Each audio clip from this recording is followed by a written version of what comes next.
Welcome to the InnoTrans Podcast. Welcome to the future of mobility. Simply stay on track.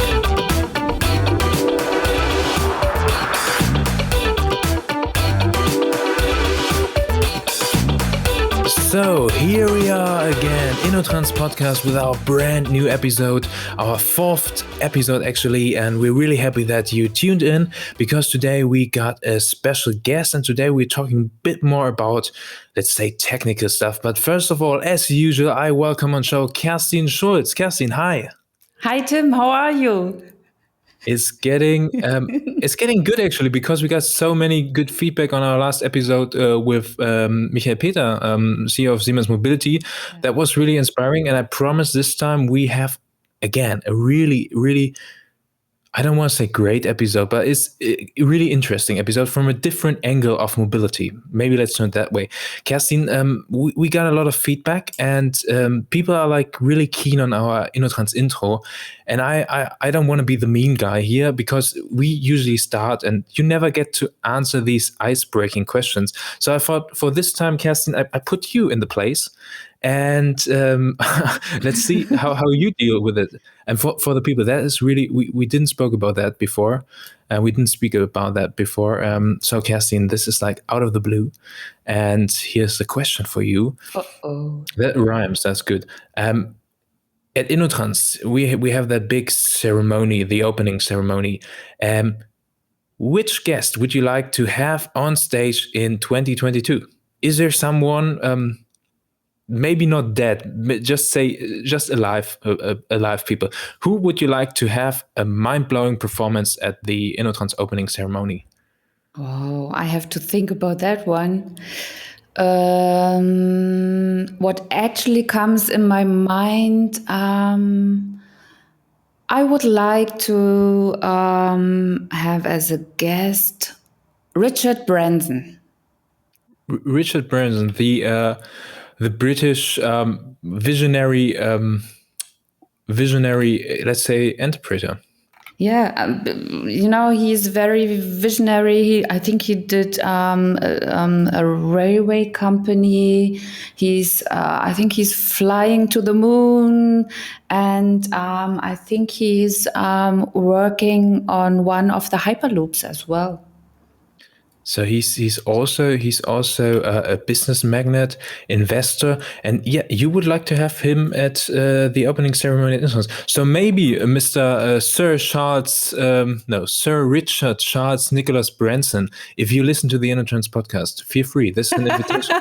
Yeah. And what you could also see, except for the really amazing opening ceremony, would be our today's topic here. It is our bus display. So, Kerstin, what actually is the bus display?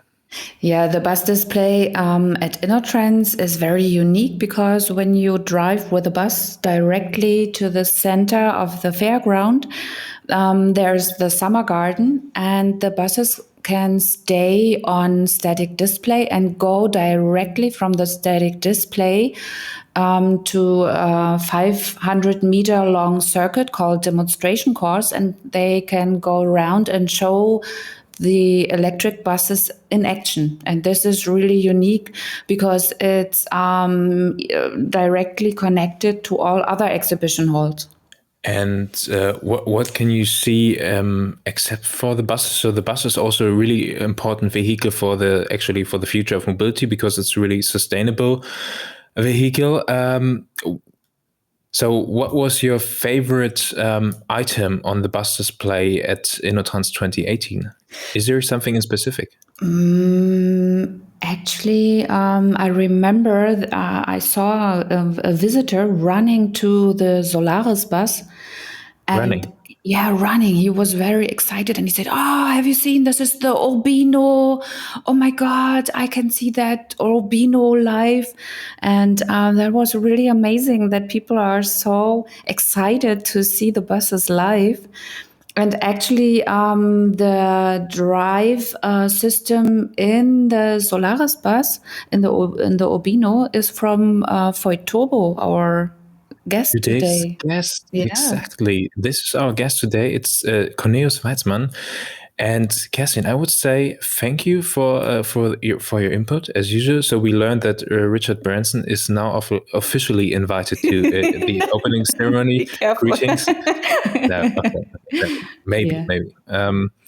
And I guess now it's time that we have a talk with Voith Turbo, actually, with Cornelius Weitzmann. Okay, have fun.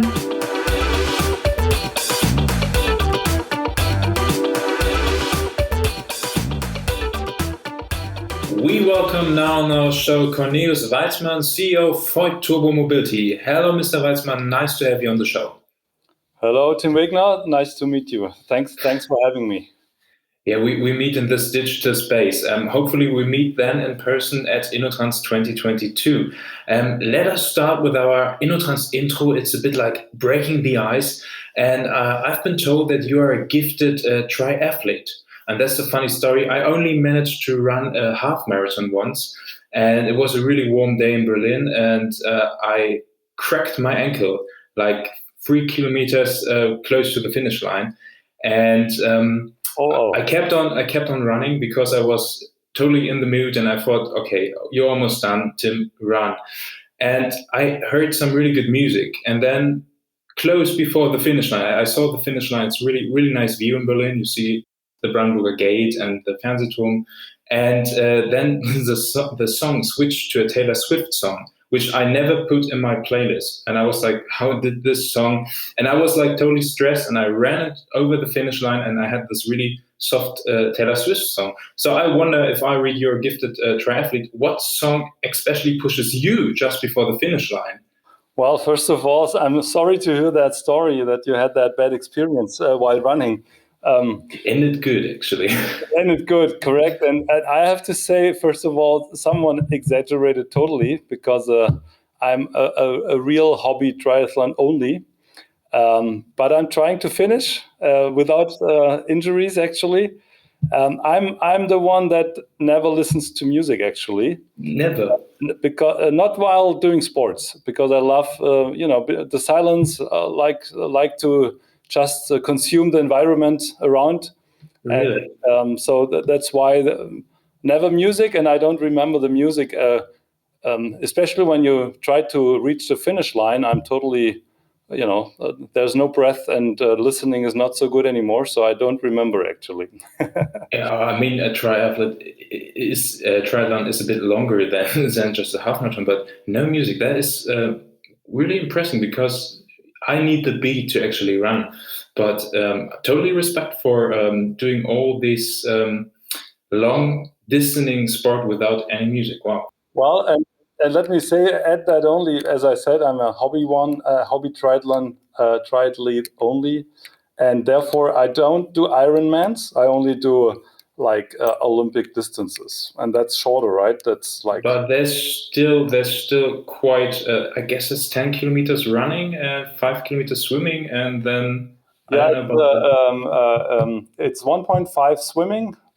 It's a 10K run, and in between it's a 40K bike session. That's still a lot, frankly. That's still a lot.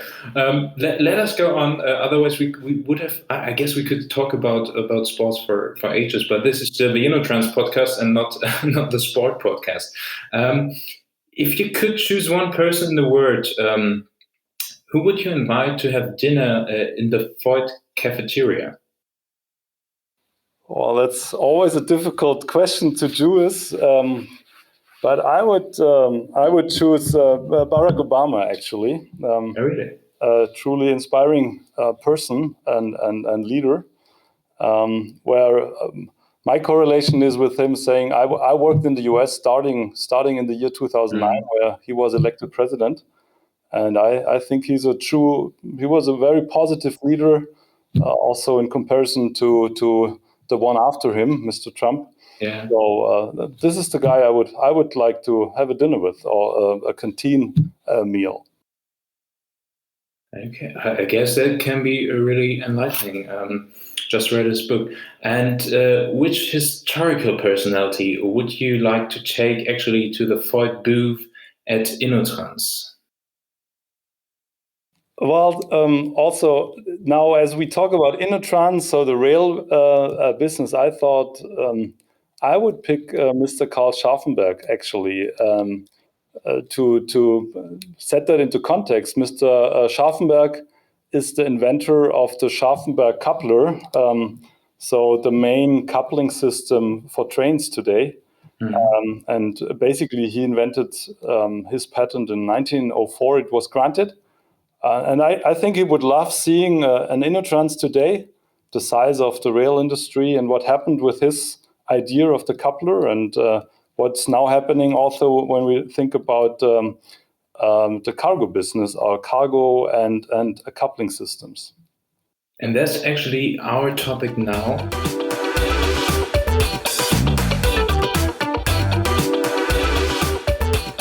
Every day, our world becomes a little more interconnected.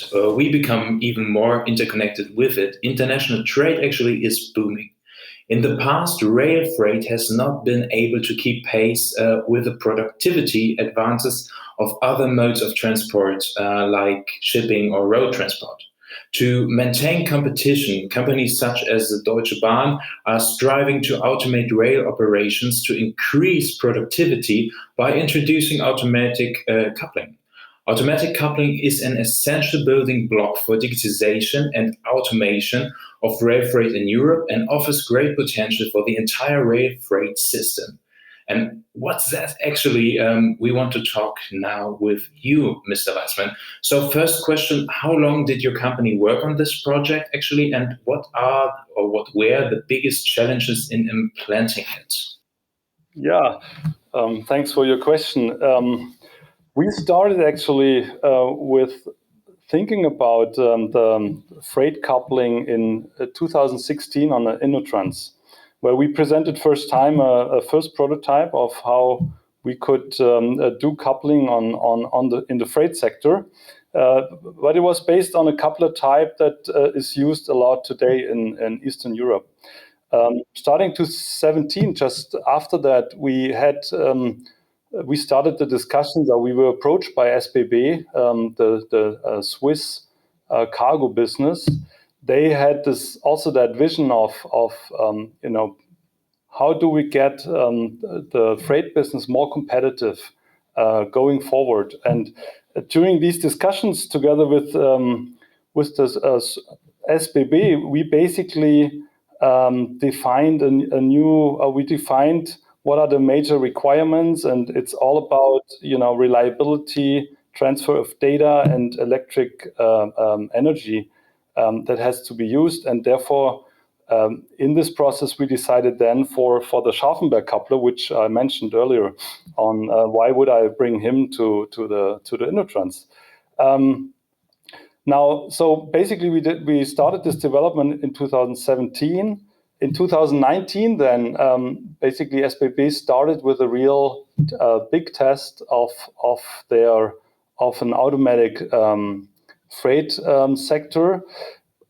The challenges to be taken in that one is all about reliability. It's about the environment. You have to work in winter environment in Switzerland or elsewhere in Eastern Europe with -20, -30 degrees, -40, but also in the heat where you have +30 degrees, +40 degrees. And making that work and making that reliable work is the key challenge. And we learned a lot during the trials with SBB. We are learning a lot in the daily basically traffic that is happening right now at SBB on a daily basis. So, as you just mentioned, you work with SBB Cargo since 2019. How was the retrofit affected the work structures as well as the profitability of your partner? What is the feedback or the first learnings? Maybe that's better to say. Yeah, that's the right question. The first learning, it's a huge process and a huge learning experience.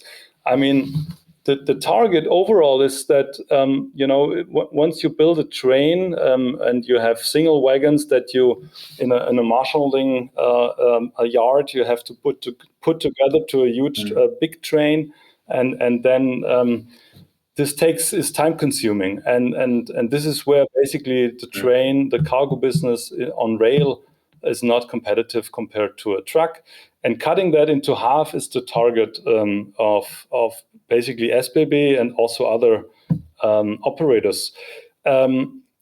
Now, our cargo flex is one piece of it, the automatic coupler, and basically we defined them a first version of the coupler, which enables automatic coupling, not yet automatic decoupling. That would be a different type. We are talking here, it's from type 1 to type 5. We tested on a type 2, which means automatic coupling mechanically and pneumatically. And really, the test was good. Actually, the system works, was very reliable. One could see that that once you go the full mile with you add the different additional features that are required, the benefits can be seen and can be proven. Also, the winter testing went very well in the last winter, even though there was also quite some hard days. But the operator took care very well about our couplers. They even went on with hand brushes and cleaned away with the snow. So overall experience was good. So far, to be honest, we can say it looks like that we can bring the savings and benefits like cutting down on time and reducing therefore also manpower once you want to put together trains. But it's still an experience, and we have to still invest a lot of time to finish that development. So you're not at the state at the moment to say that this technology is competitive to actually trucks? Well, or makes the freight rail freight competitive? I think we are on a very good track as an industry to show that by automating the cargo business with the coupler, automatic coupler, and adding some additional features like on the brake systems, we have to automate certain features. We can make that system much more competitive, and we can add. We can, increase the share. It's all about how do we increase the share of rail in the cargo business compared to the trucks on the street. And I think this we can already tell this is possible.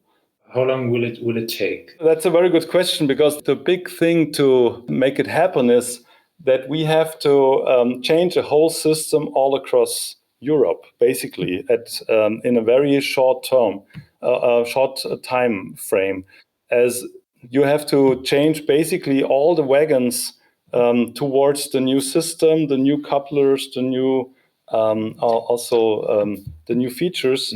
And the expectation is that we have to switch that system, and that's part of the Shift to Rail initiative right now under European leadership. Within 6 years is the target, but starting in 2023 is then where things should start happening. So by end of 2030, everything should be shifted, and that's a major challenge for the whole industry. So that's ambitious. We just spoke about Europe, or you just mentioned Europe. I mentioned Europe in my intro.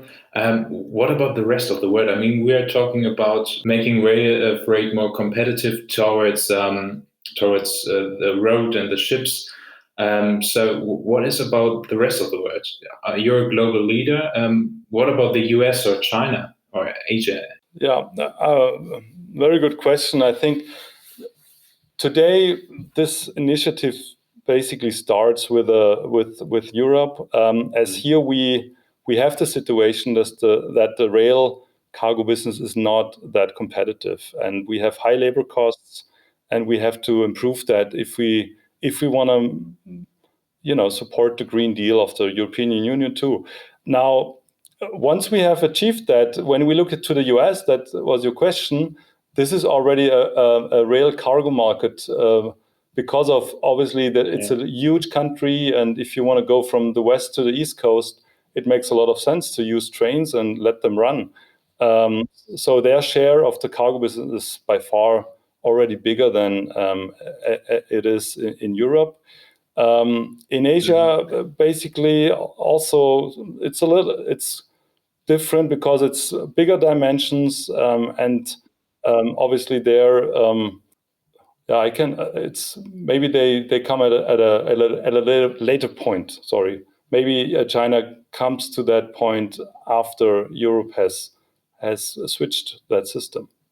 Okay, so Europe, the mission Europe is starting soon, and we just spoke about the future. So let's maybe look a little bit deeper into the future together in the view of InnoTrans 2022. With CargoFlex, we are witnessing actually the state of a new wave of innovation that is strongly focused on increasing the efficiency of freight transport. As long-time industry expert, what do you think will be the next big game changer for sustainable mobility? Or in other words, what would you and I be talking about here in 10 or 20 years? Well, I hope a lot that we in 10 years or 20 years, we talk about that we have achieved that transformation of the cargo business as we are currently envisioning. And then we are talking about a fully automated cargo system on rail that enables us to be a competitive system to increase the share of cargo in the freight sector from today in Germany, as an example, is 19%, and up to 25 or 30%, or even higher. And by that, the transportation sector with the rail transportation supports the Green Deal in Europe, and we make sure we do things better than we do them all together today. But it's a huge challenge, and I think it will go for 20 years, as you were saying, until this vision really comes true. Until we do this big InnoTrans for 2042 special podcast edition, where we say you've been on one of the first episodes of this podcast, running now for 20 years. Then we talk about it again. I promise we can make a deal. Let's talk in 20 years and we see how far actually the innovation developed. Yeah. Thank you, Mr. Weitzmann. It was really great having you here on the show.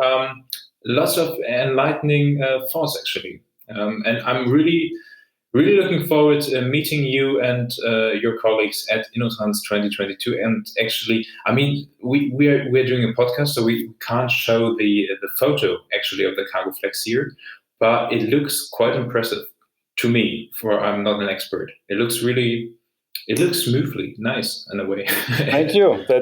Thank you very much. It was great talking to you.